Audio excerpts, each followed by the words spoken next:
If you look at the induction machine, it is in cylindrical shape. On this inner periphery, we make slots. I am drawing 4 slots. Between outer and inner periphery, it has magnetic path, in fact low reluctance path. On this magnetic path, we will be placing winding. Here 4 slots. I will place windings here. In this hollow area, empty space, I can place rotating body. On this magnetic path, the slots are made in inner periphery. On this rotating body, slots are made outer periphery. We also place conductors for rotating part. So both magnetic path will have windings. If the rotor conductors short circuited, then we call it as squirrel cage induction machine. This is a magnetic path, armature winding. This is a rotor winding. If I give the supply V of t, this supply V of t is going to drive the currents I of t. These 3 currents going to set up the flux phi of t around the conductors.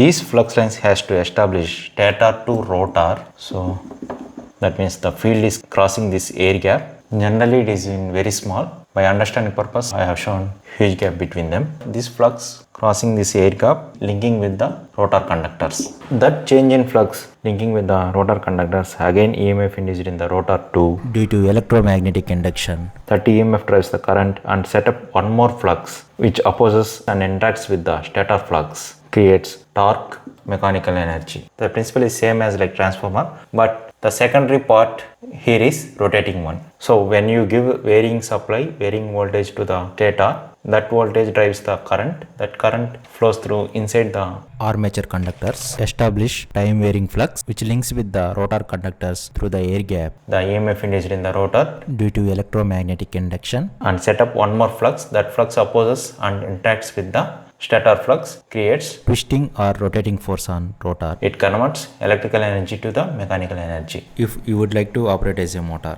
same mission you can operate as induction generator to rotate the rotor with the help of prime mover. In a transformer, we will give electrical energy to the primary. We will get same electrical energy at the secondary. But in induction machine, we give electrical energy that will be converted into mechanical energy.